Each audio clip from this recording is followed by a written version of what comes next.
I'm out. Oh my God, yeah. So, good afternoon. I do welcome people here with me by this almost long table, and I welcome like other people here in Cafe Art, and I welcome anybody who is watching us online. I hope there are like super crowds there on this kind of like meeting, coffee discussion in Café Art in Brno as a part of BRNO16 International Short Movie Festival, which is happening right now and which is actually have its most important day because closing ceremony is taking the part today at 8 p.m. So in case you are here and don't know what to do with your free evening or like watching us and it's like, oh my God, there's something happening there in Brno again. I need to get there, so do that. You still catch the train. I hope you be there as well. Yes, nowhere to go. Yes, so our guests will be there with us as well. I will introduce them to you. I will start on the far corner. Bojana Babic, the author of movie Feral. Bojana was already here in 2018 with the movie Hunt. It's true? I don't know. I think we did. Anyway, there was like girl was like didn't want to shoot a deer and like yeah. And so I would say so. It was something like yeah. Anyway, it was Estonian movie, and your new movie is Serbian, and you are yourself Serbian, yes. And you arrived from Canada actually, so it's wonderful, yes. And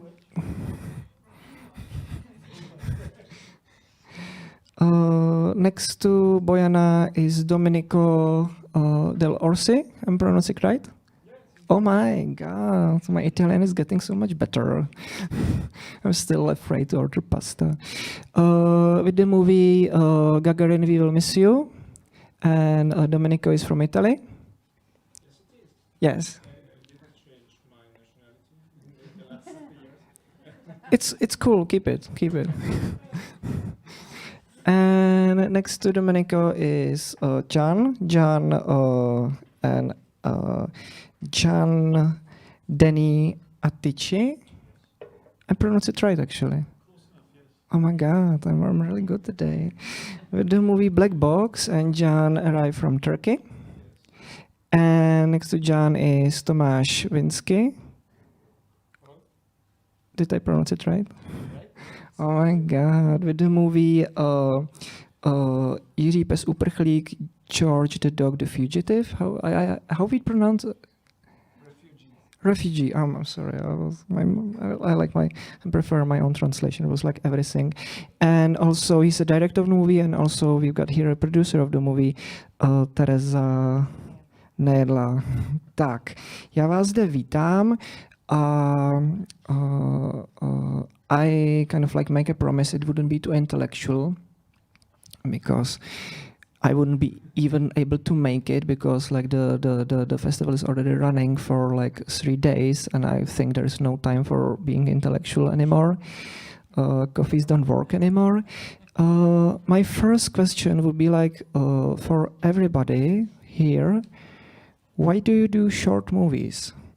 Last time I checked, there is like no money on short movies, there is no fame in short movies, and still there are so many people dedicated to making short movies and also festivals dedicated to show them. So why short movies? I will like let the mic, you don't have to grab it, all of you, but I will like slip it and eventually it will get back to me. So why short movies? The movie Jiří pes uprchlík that we did, it was out of despair because it was made out of despair because I couldn't finance my long feature debut for like 10 years, and even after we tried to apply for money for the Czech fund to get money for the short film, they told us the film is too perverse and pornographic to be financed. So at the end, I was even more depressed and hysterical. So I decided to finance it with the private money, and it gave us the courage to make it on our own with Teresa, who produced it, and it gave us the courage to establish a production company. And we actually, for us, it was a big step towards like doing the movie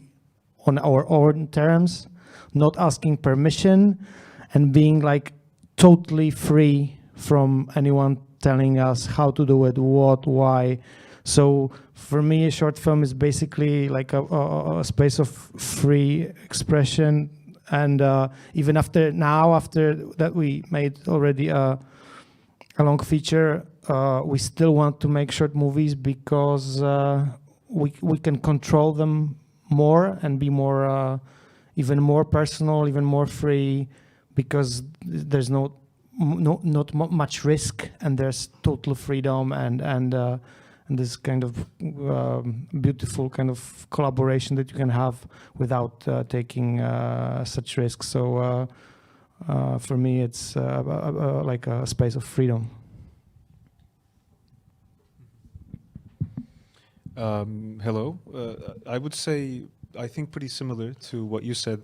I think short film is a big playground for filmmakers in general to actually explore themselves and their work, and it helps, I think, since it takes shorter the whole pre-production, the process, and also it's a lower budget medium than feature. It gives you the chance to try and like make errors and then try again, and then direct you towards finding your own voice and your actual film color, if that's the correct way of putting it. So I think it's a very important medium, and that's why now people, like even famous directors, are going back to doing shorts because they want to experiment. Because when you are doing a feature, you're most probably your experimentation field is limited because you're doing it with somebody else's money, and there's always the concern of distribution and the marketing, etc. So the short films are always, I think, the ones that have the most connection with like all the film theories you've read, or all the all the film genres and the great film ensembles you've seen. I think it's more connected to that. It has a direct access to the soul of the director, and you get the chance to see it. And I think the festivals that are showing short films they're more essential. You get to meet people, very it's like there's nothing I want to say fake about it. There's no gameplay. It's just like down to earth. You just sit down, have a glass of beer, and then talk about your movie, and they do the same thing to you. And I think that's what matters, because I think if you lose that, you lose your soul, and if you lose your soul, you're not going to make a good film. So I think short film, to make the long story short, is the essence of filmmaking. So that's why everyone does short film, I think.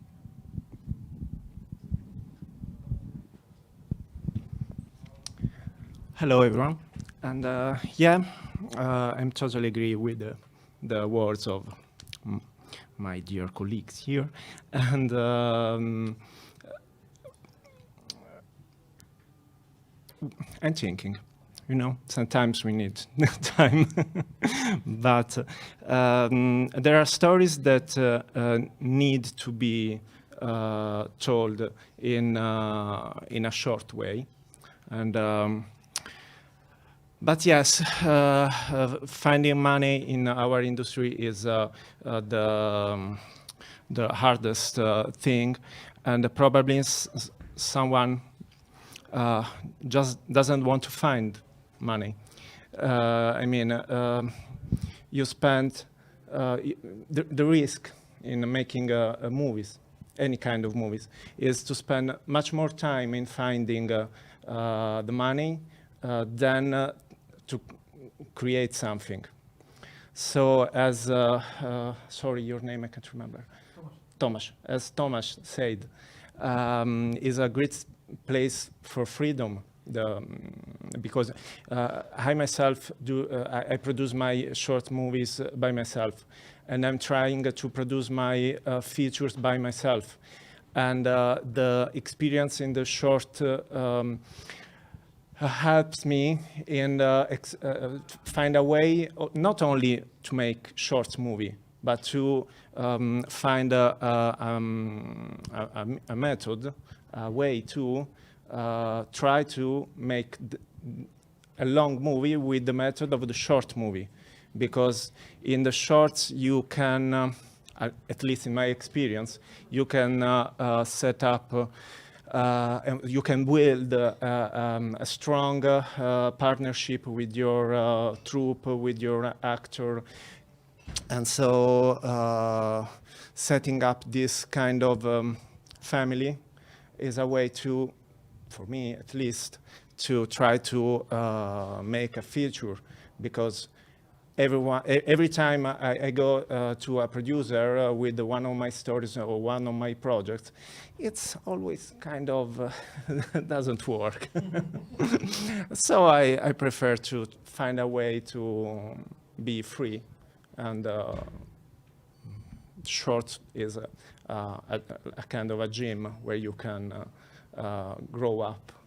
But itself is a form, I think it's also not only a gym or it's something that it's an art expression itself, and has to be considered like an art piece, the short movie itself. It is not a step that because I'm young, I'm not young, I'm making a short movie, and I want to continue to make short movie.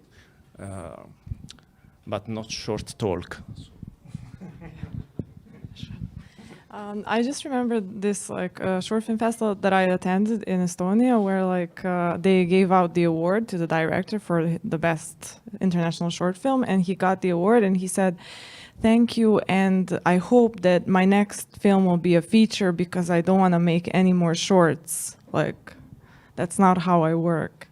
And I just thought that was kind of brave, to say at a short film festival that just gave him money. But I guess that's the reason why we see a lot of short films that are actually kind of constructed as features, but maybe they're like 35 minutes. I think that's the limit, 36 if you're lucky. And I think that actually the short film form is quite difficult. And mostly because of what we watch, we probably think more about, I don't know how it is, of course, for everyone, but for me, it's easier to come up with ideas for features, not to develop them, but just come up with them, than for something that could be an interesting short, and just that. But I think we also live in a time where we're supposed to be kind of flexible, and in order to have this practice of directing that is very expensive, we have to adapt to different forms. And I mean, we're also lucky that we have so many forms today that we can try out that are not as expensive as before. But also a question for you, Milan, actually, why a short film festival and not a feature film festival?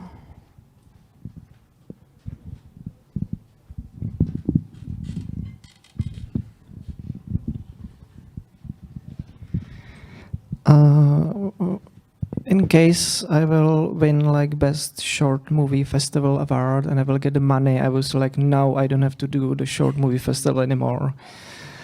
And I would be playing all, especially the longest movies possible, and all the blockbusters, and I would love it. Something like festival, all Marvel, DC movies. I just select the best of them, and it will be wonderful. But also our cinema, it's super lovely, but it's small, and yes, it's actually think it's the thing to find your form. what I like about this festival, it's lasting subject level like years, but like in real life it's like 5 days, and during these 5 days, is it? Yes, I don't know, 5, 4, something less than week. I don't remember anymore. But during these few days, you can see like dozens of movies here, and which is more than most of the people see during whole year, and like bring you this very, very like complete experience, because as it was told here already, that like there are multiple field of forms and also like even genres within short movie, which I love. So yes, that's the reason. But and also there's like plenty of filmmakers still dedicated to the short form, and it's bringing me to the next question actually, that it will be like maybe like 2 questions in one. It's very much like heading towards the elephant in the room, because this is one of the first like major event, definitely kino art here, and even like during this, I wouldn't call it like past COVID time. I think we are still very within, but during this COVID time, was there something actually what you learn, what changed your attitude towards making movies? Have you find anything possible, if even possible, thinking in this way? And is it like more or less damaging to think on short movie field than like features? Because for example with features there were already like streaming platforms, like okay, you don't have to play it in cinema, but hey, you know, give it to us, you know, here we are, Netflix, Amazon, HBO. Don't you have the feeling that for like short movies this is even like more damaging, like that, for example, festivals are gone or they are just like on VODs? So I think it was like very like broad question, but a question I had to ask. Don't know where to start. Just thinking, what was the first question? Shooting in COVID. Yeah, something like that. Yeah. So I think that, like from our experience, like for example, we were with Tomáš, we were shooting our feature debut films, and it was exactly during the like highest COVID season. So we had to stop it like for 3 times or 4 times. So I think that it was like a lesson for us that we had to be very flexible, because yeah. So and we just prayed to finish it, and it took us like 4 months, the whole shooting. So. For me, yeah, it was like to be flexible. Well, in our case, Teresa had very tough time producing this long feature, because we had to change actors during shooting, we had to change locations. The funny thing was, in case of our film, was that because of COVID, many locations were so cheap and accessible, we would probably won't be able to shoot our feature film in normal times, because at some point we wanted a location that costs like, you know, I don't know, it basically cost us like 10 times less. We could shoot in a club which was inaccessible during normal times, and we shot there for more or less free, and they were grateful that we came.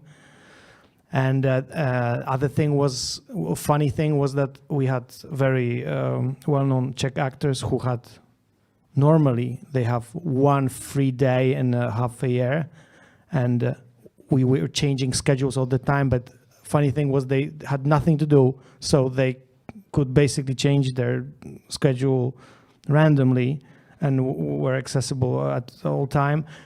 And not so funny event that took place was that we got a police raid during shooting. Someone called the police and told them that we're having a party and drinking without masks, and it was really like a terrorist kind of unit came, 5 or 6 cars. We're 40 people stopped. We stopped shooting. They took us out of the bar. It was in the middle of Prague. We had to give IDs. They controlled if we drank alcohol. They controlled the. It was basically they were threatening like big fines. Did we drink? Yes. Well, the guys that were controlled randomly weren't drunk, but we didn't. There was juice in the glasses, but you don't know. If someone was drunk, we could have had enormous problems. Some character actors. Well, extras from Ukraine and from other countries, we didn't know, but it was a really tough event that luckily for us ended very, like nothing happened, but COVID gave us really hard time, and at the same time it was the only way to make the movie. And just so I don't talk much longer, well, yeah, we because of COVID we didn't shoot a short film. It's about the long feature, but we are waiting 1 more year even to go to festivals, because we are afraid that there are so many films waiting and the cinemas are totally like abandoned, like nobody goes to the movies. So it's really a hard situation. We have to wait to get back to normal. Yeah, I mean, besides situations, interesting situations like he went through, I think COVID is a big like coup in everyday life for everyone, for anything, and it just adds, it makes everything harder, and it just adds another dimension to the mean of filmmaking, which is already something very hard, because you bring together so many different variables and you try to make it right, and you try to create an alternative life, you know, that's actually living on screen. I mean, it has its negative and positive parts. The positive part from the way where I stand is that I see everyone in the film industry is working, and they're super busy. There's always new projects coming up. I'm talking about the film industry in Turkey, because the demand because of the online platforms is so high, and that's also because so many big online platforms are trying to enter the market, which looks like it's a good thing for filmmakers at the moment, but I think in the long run, it's just going to be change, like sweeping the whole independent and small production companies and filmmakers. It's going to be the only means who would be able to decide what gets shot, what gets played. And they're already very strict and very controlling about everything, the content, from the script to the cast and everything, which is it's you know, putting bread on the table, if that's the right way to put it, but it's at the same time changing the whole filmmaking system. And I don't know, this is a transition period, or is it? Which is what's going to be temporary, what's going to be forever, nobody knows at the moment. But the negative part is also very visible. I mean, like you said, all the cinemas are just like they're bleeding, and the cinemas are actually the places. It's like the sacred places for filmmaking. You know, it's like a temple or something, and losing that, I think, will make you lose some part of the soul of everything. But I myself think maybe I'm like not catching the zeitgeist. You know, I feel old just thinking, well, cinemas are amazing, and why do we have to sit at home and watch this whole everything online? But then on the other hand, that's pretty much the only means to make your work meet the audience. And I mean, sure, there are some platforms who like Mubi, who have their own selection of independent films, who give way to new filmmakers, even short films, etc. But that's a very big exception, and comparing the marketplace to other big platforms, it's just very small. So I don't know what's going to happen, but hopefully, I mean, this will stay. I know that like small festivals, cinephils, and real cinema goers will keep going on, but I hope it won't be something like vinyl industry. I hope it's not going to be something very niche, and that depends on the new generation who are already used to just sitting at home and watching everything online. So I'm not in the right place to guess what's going to happen, but this is the situation. You had another question, I think. Basically, like you answered both. Okay. Okay. So yeah. Well, actually, I don't know yet what I've learned from this period and from this situation. I'm still thinking about it and still elaborate things, like probably all of us. We are still in the middle of this change, and but certainly I think that I don't want to make movies if I will not be able to show my movies on big screen.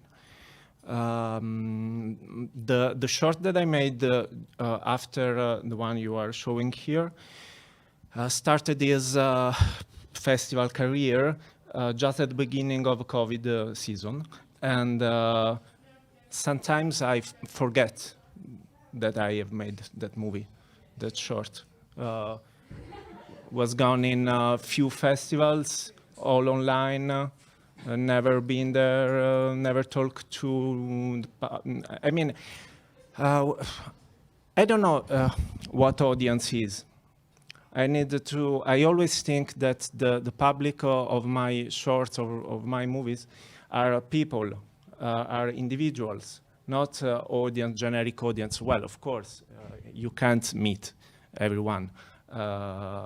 Well, probably I can, because my shorts are for few people, but but it's impossible. But I have to think that I am talking to one person. So the situation in the festivals fit this need of being present as a person who wants to meet person with this piece of art of creation that we made. So the distribution aspect of the COVID was a disaster. The production, otherwise the same, of course, because as everyone knows, the budget of the movies increased a lot during the. Well, now there are, at least in Italy, the production are growing a lot. But also the costs are growing a lot. But for us, for the independents like us, probably it's still the same. We were illegal before, we're still illegal now with things like that. But I had a short experience during the COVID for a commercial. With my company, we set up a commercial in Capri Island, and was amazing because probably in 60 years was the first time where the Gulf of Naples was without any boat. So we shoot something really, really incredible. Unfortunately, it was for a commercial, but we need to work. I was just thinking about what you said, John, about the let's say survival of cinema will depend on this Generation Z. So it's scary to think that like when we die, that will be it. I hope not. Because I don't know, I think that I remember when the pandemic started, one of the first things that I was talking about with my friends, like we had this one friend who's very let's say pessimistic, and he said that people will never go to the cinemas anymore because it's going to be too scary. And I don't think this will happen, because even theater, you know, somehow we still have theater. Like, we all wonder who goes to the theater, right? But there are people who do. And yeah, let's see.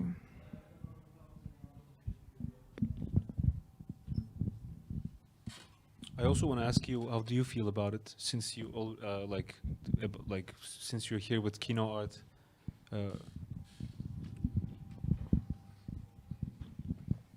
I feel like a shit about it. As was said here, cinemas were very much bleeding during this period, which we are not used to it, because usually whenever there's some crisis, everybody's oh no, and cinemas are oh yeah. Like financial crisis, everybody's oh no, and we're like lose dollars, you know, because everything was so expensive. But cinemas are like suddenly this cheapest thing, and like it was probably the only business which actually earned some money on financial crisis. We are even able to like made some money on wars, and so not me, not personally. Oh my god, it feels like I'm dealing with weapons or something. But yes, it was a very new experience that actually we were so hit, and we still are, because it was suddenly on so many levels. Also, the situation was probably very different from like state to state, but especially here in Czech Republic, for some reason decided that cinema is probably the most dangerous possible place during the COVID. Actually, I'm pretty much sure they open minefields before they open like cinemas. But yes, but actually it's not so desperate, and people are actually getting back.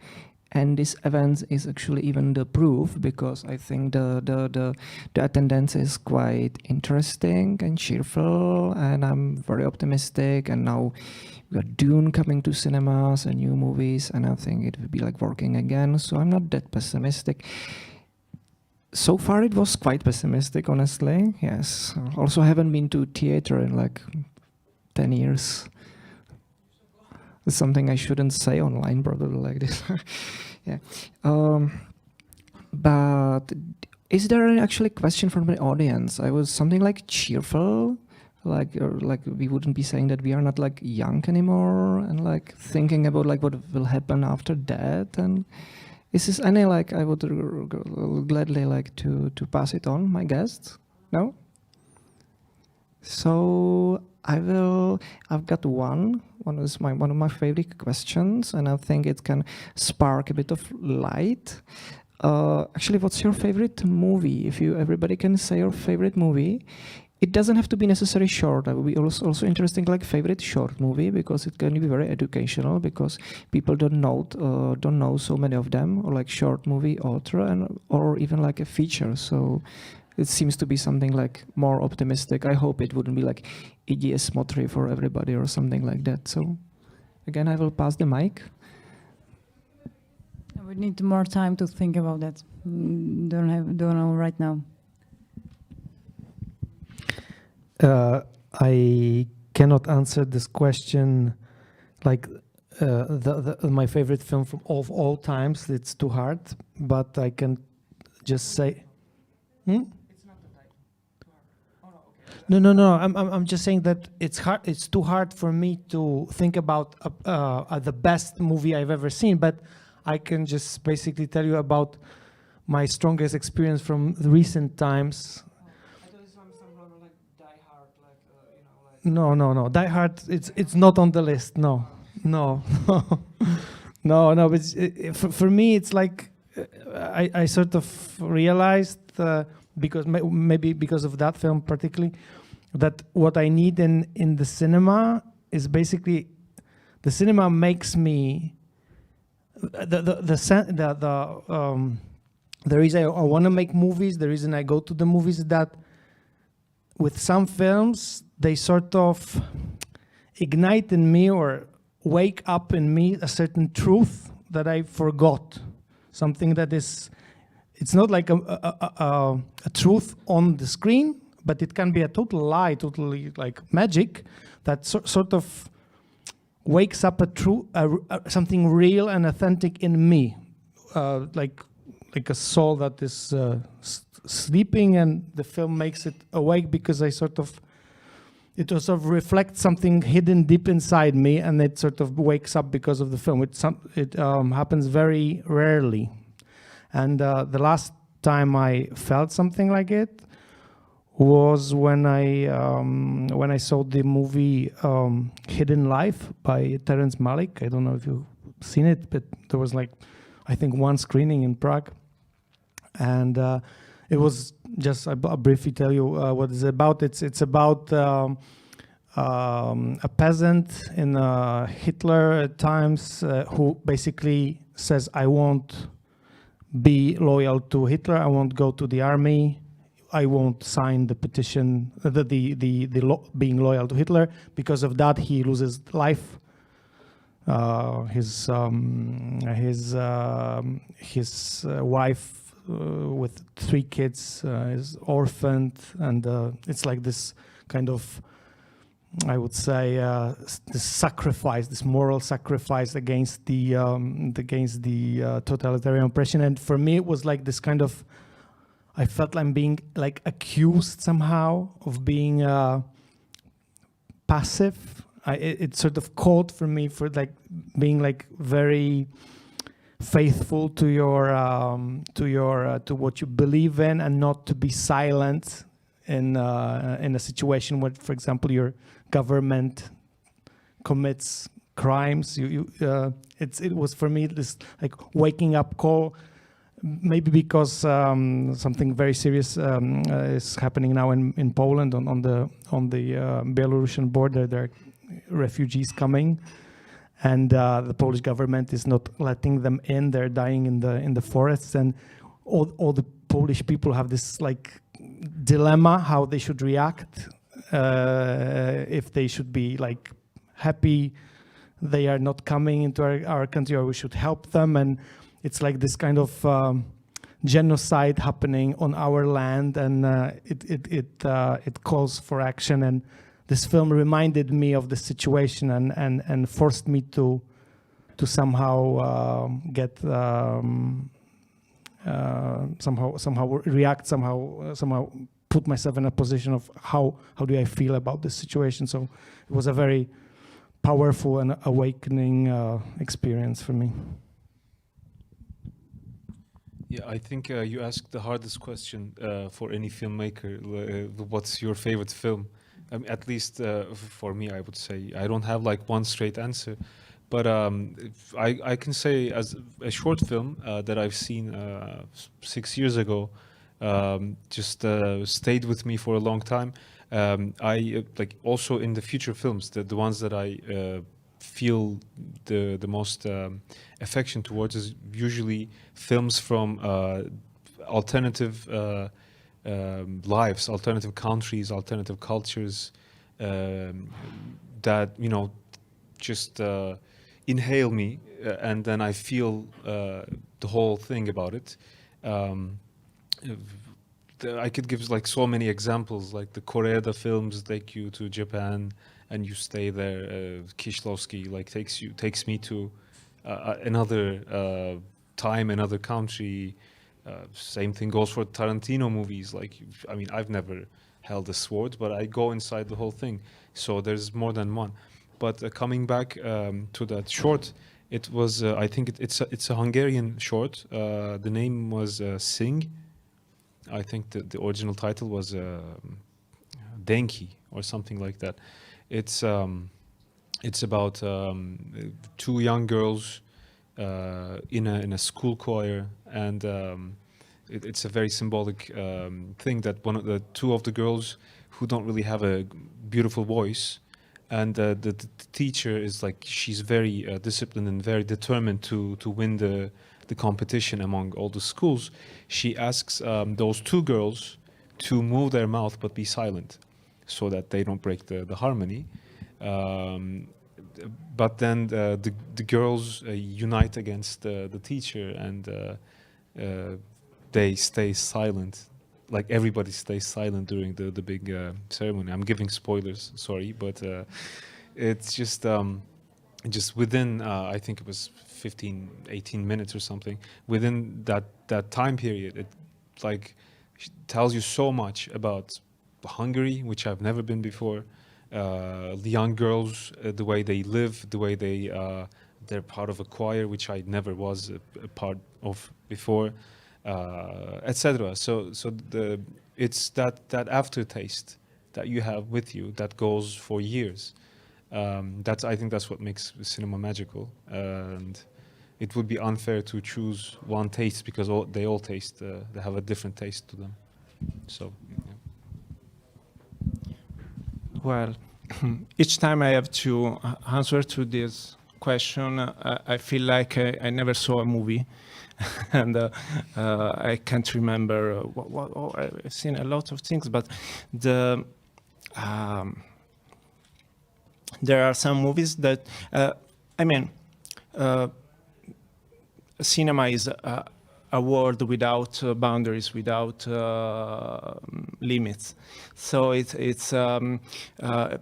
depends on the experience on that you are living in that moment. So to choose just one or a few ones depends really on what Tomasz was saying. There are few movies that are able to connect me in a spiritual way. There are a lot of other movies that I really love, but what really works on me and triggers me to like hit my mind, passing through my heart, are Tarkovsky's movies, just Stalker, or the first 10 minutes of Bela Tarr Werkmeister harmonies. I think are the best experience you can have. Yeah, in not the whole movie probably, but the first 10 or 15 minutes of that movie. Yeah, the short film into a very long film, and or there are the films of Werner Herzog that I love, mostly for the example, for the willing of making movies, you know, or Alice in the Cities, Benders. There are so. If I start, I fell down into a black hole full of. Sorry. It seems that's the point. That I begin in this way, and later it's a deep pit full of he speaks about Kieslowski. That's incredible. Yeah. Anyway. I wanted to say that I started like TA, I'm kind of an assistant in this subject called film production, and then like everyone there is like 18, 19. And the professor asked them the same question, like, what's your favorite film or TV series? And then they started saying stuff, and like I didn't know any of their films until they got to like The Office as a series. For some reason, I think like The Office now is like this retro thing that they discovered, which was really fun. So what I wanted to do at that class is like give them something, you know, that they're not gonna watch. So I said that I really liked Marta Meszaros, and I think like she, because I was really like very amazed when I discovered her films like very late, they're not. They started. I think there was this movement in Hungary to restore her films recently, and then they are screening them on Mubi and of course different festivals. But it's like very recent, and she's so unique. And when like you watch her films from the 60s, like you can't believe that they were made. You know, they're so modern, they're so relevant. Like I don't know, like Truffaut's films. You know, I would put her like in the same category. So.